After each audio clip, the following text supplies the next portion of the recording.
जय हिंद दोस्तों, वंदे मातरम। एक चीज़ तो आप लोगों को अब तक समझ में आ ही गई होगी कि इस प्रकार से चुनाव आते ही कई लोग कई सारे धर्मों में जाने लगते हैं। कभी कोई जनेऊ पहन के घूमता है तो कभी कोई अपना गोत्र बताता फिरता है, कभी कोई अपने आप को कश्मीरी पंडित कहता है और न जाने क्या क्या। मतलब वोटरों को रिझाने के लिए ये लोग क्या कुछ नहीं कर जाते। माथे पे बड़ा सा चंदन का टीका लगा के घूमते हैं, श्लोक बोलते हैं, नवरात्र में उपवास रखने की बात करते हैं, इवन स्टेज से अजान भी बजवा देते हैं। न जाने क्या क्या करते हैं ये नेता, हमें न जाने कितने रंग दिखाते हैं। ये चीज़ अब जनता भली भांति जान चुकी है। लेकिन क्या होता है कि ये ढोंग ज़्यादा समय तक चल नहीं पाता, और ये ढोंग जब निकल कर सामने आता है तो ये इतनी बुरे तरीके से आपका मतलब क्या कहना चाहिए, जो फूटता है ना, जो आपका एक जो बहरूपियापन जो होता है वो जब फूटता है तब वो लोगों के सामने आ जाता है। लेकिन आजकल सोशल मीडिया का ज़माना है। आप सोशल मीडिया के ऊपर अगर कुछ भी चीज़ पोस्ट करते हैं तो फिर आप उसको वापस नहीं ले सकते। मतलब आपने पोस्ट कर दी और आपने गलती कर दी तो लोग सबसे पहले तो उसका स्क्रीनशॉट लेके रख लेंगे। ऐसा ही कुछ हुआ है अखिलेश बबुआ के साथ। अब ये ट्वीट आप देखिए, इस ट्वीट में आप पढ़ेंगे अगर तो आपको लगेगा कि भाई हो सकता है ये कोई पुराना ट्वीट कर रहे हो, लेकिन मैं आपकी जानकारी के लिए बता दूं कि ये कोई पुराना ट्वीट नहीं है, अभी का ही ट्वीट है। तारीख आप देख सकते हैं 10:38 को 14 अक्टूबर 2021 पे इन्होंने ट्वीट किया है। आज नवमी है, पर क्या है, कुछ लोगों को नवमी और रामनवमी में शायद अंतर नहीं पता। और वैसे भी जो चुनावी हिंदू हों, भाई कई चीज़ें होती हैं ना, जो जैसे कि वो समय पर आने पर जो बदरंग बदल लेती हैं, उसी प्रकार से आजकल ये चुनावी हिंदू भी एक नया शब्द निकल कर सामने आ गया है, जो कि समय देखकर अपना धर्म बदल लेता है।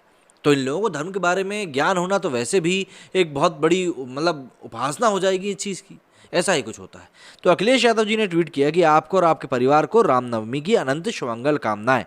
इसके ऊपर भाई ऑब्वियस सी बात है, आप इतने बड़े नेता हो, मंत्री तो नहीं हो, इतने बड़े नेता हो तो आपके कुछ तो आपके साथ जो लोग होंगे जो आपकी हाँ में हाँ मिलाते, वो तो आपकी गलत को मतलब गलत को सही बताएंगे कि भैया आपने जो गलत किया है ये गलत है, इसको ज़रा सही कर लो।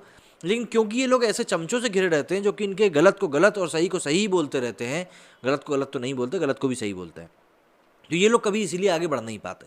ये अपनी एक दुनिया में मस्त रहते हैं कि भैया हम जो कर रहे हैं वो सही कर रहे हैं। लेकिन अखिलेश यादव को समय रहते किसी ने चेता दिया और उन्होंने ये ट्वीट डिलीट कर दिया। लेकिन भाई साहब और भी हैं कई सारे, जैसे कि एक आनंद शर्मा जी, ये लिखते हैं रामनवमी के शुभ अवसर पर आप सभी को हार्दिक शुभकामनाएं। इन्होंने तो हम जब तक तो मैं वीडियो बना रहा हूँ तब तक तो इन्हें ट्वीट डिलीट भी नहीं किया है। इसके ऊपर सुधीर करके एक व्यक्ति हैं, उन्होंने लिखते हैं कि हे प्रभु, श्री रामनवमी चैत्र मास में होती है, शारदीय नवरात्रों में महानवमी होती है जो देवी शक्ति की आराधना का दिन है। इसके बाद दशहरा यानी श्री राम जी रावण का वध करते हैं। हिंदू त्योहारों के बारे में भी जानिए, योगी जी से कुछ सीख लीजिए। सौरभ लिखते हैं अब तो संपूर्ण जगत तुम्हारा उपहास उठाएगा। यही चीज़ अखिलेश यादव के साथ भी हो रही है। फैक्ट्स ने इसमें मेरी क्रिसमस विश किया है कि भैया आज रामनवमी है तो आप मेरी क्रिसमस ले लीजिए। इसके ऊपर जैनिश ने रिप्लाई किया है कि आप कुछ भी बोल लो, ये सुनने वाला नहीं है।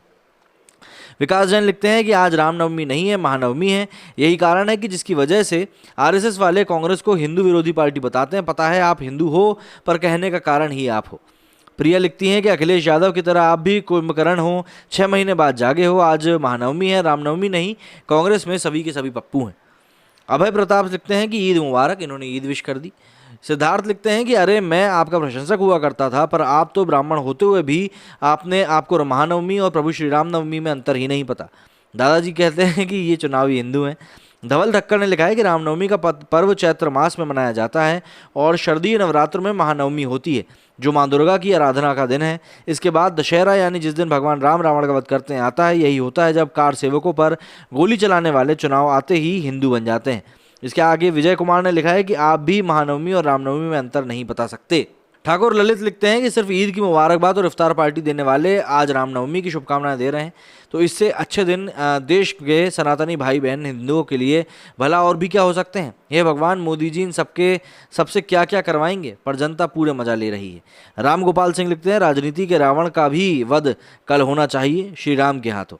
राष्ट्रवादी रवि राजा लिखते हैं कि इन कांग्रेसियों को कौन समझाए कि हिंदू हो और ऊपर से ब्राह्मण भी, फिर भी इतना ही नहीं पता कि आज रामनवमी नहीं बल्कि महानवमी है। रामनवमी चैत्र नवरात्र में आती है। इस प्रकार से लोग रिस्पांस दे रहे हैं। भाई मैंने आपको बताया कि सोशल मीडिया पर आज की डेट में अगर आप कुछ ब्रेक देते हो तो फिर आप बच नहीं सकते, और ऐसे ही कुछ जवाब निकल कर सामने भी आ रहे हैं। आप क्या कहना है इस मामले में मुझे कमेंट करके ज़रूर बताइएगा, और रामनवमी के बारे में कुछ ज्ञान देना चाहते हो इन लोगों को तो वो भी आप दे सकते हैं। जय हिंद, जय भारत।